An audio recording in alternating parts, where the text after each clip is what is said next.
नमस्कार दोस्तों। मैं कल महाराष्ट्र बोर्ड से फर्स्ट चैप्टर जो महाराष्ट्र बोर्ड के इंग्लिश के फर्स्ट चैप्टर आपको इस साल 2023 में मैं टॉप कराने वाली हूँ।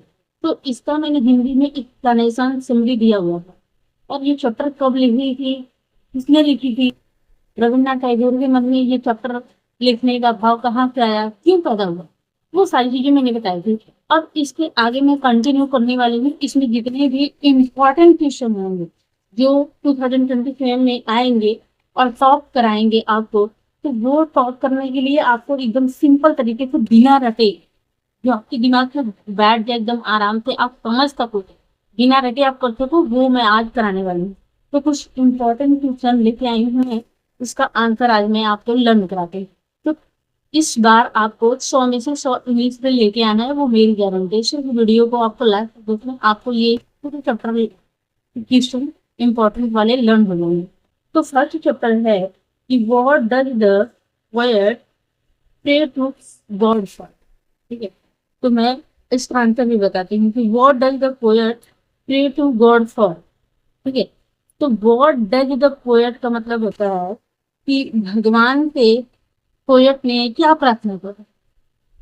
तो इसका आंसर ये होता है कि भगवान से कवि ने प्रार्थना ये किया था कि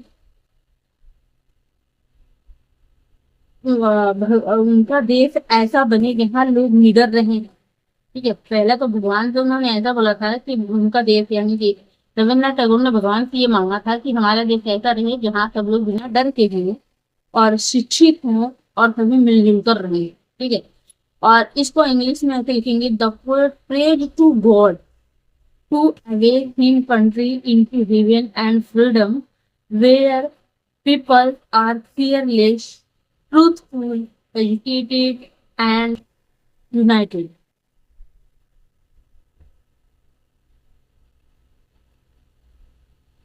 और नेक्स्ट क्वेश्चन है, देखिए इसका डेली लाइफ में अगर एग्जांपल देते हैं, तो अगर एक बच्चा है स्कूल में गलत बात देखकर डर के कारण सच नहीं बोलता है, तो उसके मन में भय रहता है, वो भय से एकदम डरा रहता है, वो बोल ही नहीं पाता है, क्योंकि जानता है कि अगर बोलेंगे, हम सच में बोलेंगे, फिर भी डांट कर पड़ेगी, मार के। ठीक है, और जो बच्चा सच बोलता है वो माइंड विदाउट फियर का उदाहरण है।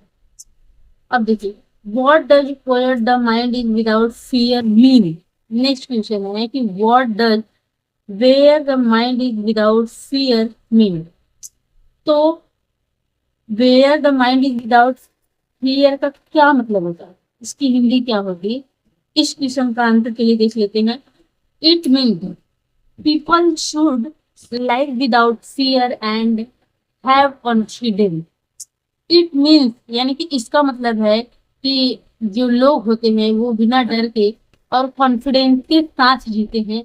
इस लाइन के चैप्टर का यही मतलब है, यानी कि ये जो चैप्टर है where the mind is without fear, इसका मतलब ये होता है कि जहाँ पे लोग बिना डर के और पूरे कॉन्फिडेंस के साथ हैं। जैसे अमेरिका और चाइना में अभी बच्चे जो छोटे छोटे होते हैं ना, वो कॉन्फिडेंस से भरे हुए होते हैं, बट हमारे इंडिया में कॉन्फिडेंस बच्चों के अंदर नहीं आती, बच्चों नहीं बड़ों के अंदर, हमारे अंदर भी जल्दी नहीं आती।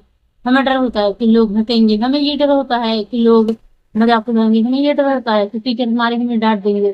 तो बहुत ढेर सारे बचपन से ही लेके पूरे डर बैठ जाता है। तो हमारे अंदर डर नहीं रहना चाहिए, हमारे अंदर कॉन्फिडेंस रहना चाहिए। ठीक है, नेक्स्ट क्वेश्चन है कि what does head is held high mean. What does head is held high, तो इसका मतलब क्या है, हेड यानी कि जो सिर हो वो ऊंचा उठा रहने का क्या मतलब है।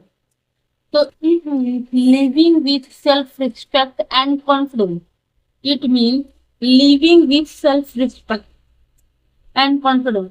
इसका अर्थ है कि हम आत्मसम्मान और आत्मविश्वास के साथ जिएंगे। सेल्फ रिस्पेक्ट यानी कि आत्मसम्मान एंड कॉन्फिडेंस यानी कि आत्मविश्वास के साथ। नेक्स्ट क्वेश्चन आता है कि what is meant by where knowledge is free. तो व्हाट इज मीन्ड यानी कि वेयर नॉलेज इज फ्री, जहाँ पे शिक्षा एजुकेशन फ्री हो, इसका क्या मतलब है। तो इसका मतलब ये है, इसका आंसर ये होता है कि नॉलेज एंड एजुकेशन यानी ज्ञान और शिक्षा should be available to everyone without discrimination. यानी कि ज्ञान और शिक्षा जो है वो सभी लोगों के को बिना किसी भेदभाव के मिलनी चाहिए। ठीक है, डिस्क्रिमिनेशन का मतलब होता है भेदभाव, तो बिना किसी भेदभाव के मिलनी चाहिए। तो हमारे इंडिया में ये कंडीशन है कि जो गरीब हैं उनकी अलग शिक्षा होती है और जो अमीर हैं उनकी अलग शिक्षा होती है। तो लेकिन यहाँ पे रविन्द्रनाथ टैगोर ने भगवान से प्रार्थना की थी कि उसमें उन्होंने ये बोला था कि यहाँ जो एजुकेशन है, जो नॉलेज है, उसको सभी के लिए विदाउट डिस्क्रिमिनेशन होनी चाहिए। यानी सभी के लिए बिना भेदभाव के सबको बराबर मिलनी चाहिए, एक शिक्षा मिलनी चाहिए। जैसे कि चाइना में वन नेशन वन एजुकेशन है, लेकिन हमारे यहाँ ऐसा नहीं है, हमें वैसा करना है। ठीक है, अब देखिए what are narrow domestic walls. अच्छा, नैरो डोमेस्टिक वॉल्स क्या होते हैं? तो they are division based on caste, religion, language and class and region. अच्छा, ये क्या होता है डोमेस्टिक वॉल्स? क्या होते हैं ये डोमेस्टिक वॉल्स? होते हैं जो जाति, धर्म, भाषा और वर्ग के क्षेत्र के आधार पर लोगों के बीच में होने वाले जो भेदभाव होता है। यानी कि हमारे यहाँ जातिवाद भी बहुत ज्यादा है, और जातिवाद के साथ साथ भाषा के आधार पर, जैसे महाराष्ट्र में जितने लोग हैं वो भाषा के लिए लड़ाई करते हैं कि महाराष्ट्र की जिसको आता है हमारा मराठी बोलना वो महाराष्ट्र में रहेगा, और हिंदू मुस्लिम करके लड़ाई हो रही है। इस समय जो खान सर का और अभिनव रोशन आनंद सर की जो लड़ाई है उसमें भी हिंदू मुस्लिम जाति आ गया। तो देखिए ये सारी लड़ाई करने के यही थे डोमेस्टिक वॉर। तो ये सारी चीजें आपको देखनी होंगी। तो ये रहे आज कुछ इम्पोर्टेंट क्वेश्चन, कल मैं आज को इसकी आगे का कंटिन्यू करूंगी।